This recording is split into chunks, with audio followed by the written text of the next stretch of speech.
Hello दोस्तों, एक बार फिर से आपका स्वागत है सेवा एजुकेयर के यूट्यूब चैनल पर। दोस्तों, इस वीडियो पर हम हर तरह की वीडियो लाते रहते हैं नॉलेज के लिए। तो आज इस वीडियो में हम जानेंगे कि टीएसपी का अर्थ क्या होता है। आपने इसके बारे में कहीं ना कहीं पढ़ा होगा और सुना भी होगा, तो चलिए इसके बारे में विस्तार से जान लेते हैं। तो दोस्तों, टीएसपी की फुल फॉर्म होती है ट्राइबल सब प्लान होता है, यानी कि हिंदी में इसे जनजातीय उपयोजना भी कहा जाता है। इस योजना की शुरुआत भारत सरकार द्वारा की गई थी, याद रखिएगा। तो दोस्तों, इसका पूरा नाम ट्राइबल सब प्लान होता है, ये विशेष याद रखिएगा। आगे देखिए, जनजातीय उपयोजना यानी कि टीएसपी को अनुसूचित जाति और जनजाति के लोगों का आर्थिक विकास करने के लिए भारतीय सरकार के द्वारा शुरू किया गया था। जब देश आज़ाद हुआ तो कई सारे वर्गों में तेजी से विकास हुआ, लेकिन आज़ादी के बाद कुछ ऐसे में सरकार ने इसकी तरफ ध्यान देते हुए आज़ादी के 25 वर्षों के बाद अनुसूचित जाति और जनजाति के विकास के लिए कदम उठाए गए और टीएसपी की शुरुआत हुई।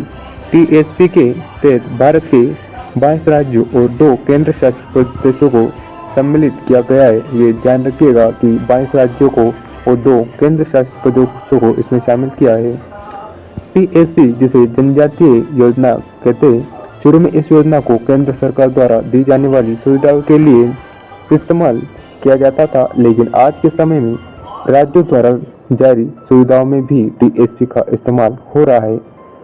आगे देखिए, टीएसपी के अंतर्गत आने वाले परिवारों को सरकारी कार्यों में विशेष लाभ तो प्राप्त होता ही, इसके अलावा सरकारी नौकरियों में भी आरक्षण प्राप्त होता है। तो दोस्तों, ये भी याद रखिएगा कि इससे क्या फायदा होता है। तो इससे जनजातीय लोगों को आरक्षण में बहुत ही ज्यादा फायदा होता है। आगे दोस्तों, अब आगे देखिएगा टीएसपी का उद्देश्य क्या है, इसके बारे में भी हम थोड़ा जान लेते हैं, क्योंकि इससे संबंधित भी क्वेश्चन पूछे जा सकते हैं एग्जाम में। तो चलिए देखते हैं कि टीएसपी क्या के उद्देश्य को।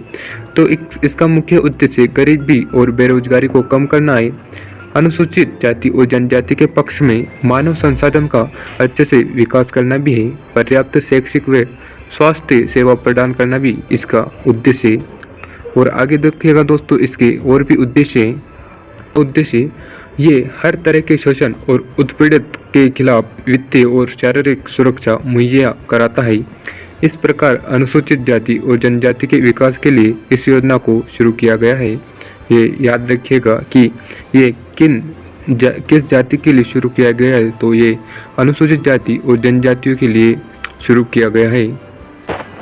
अब देखिएगा टीएसपी और नॉन टीएसपी एरिया क्या है, यानी कि दोस्तों टीएसपी का अर्थ और नॉन टीएसपी का मतलब है ट्राइबल सब एरिया प्लान है।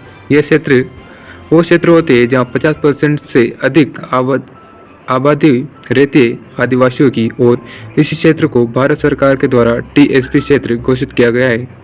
राजस्थान के लगभग 5697 गाँव है जिसको भारत शासन ने टीएसपी क्षेत्र घोषित किए। आगे देखिए, जो आदिवासी यानी कि टीएसपी क्षेत्र में रहते हैं उन्हें अतिरिक्त आरक्षण प्रदान किए गए हैं। साथ ही उनके विकास से जुड़ी राजस्थान सरकार और भारत सरकार द्वारा कई प्रकार की योजनाओं को भी शुरुआत की गई है। बात की जाए नॉन टीएसपी एरिया की, तो ये टीएसपी एरिया से बिल्कुल उलट है, यानी कि नॉन टीएसपी एरिया उसे कहा जाता है जहाँ 50% से कम आबादी होती है।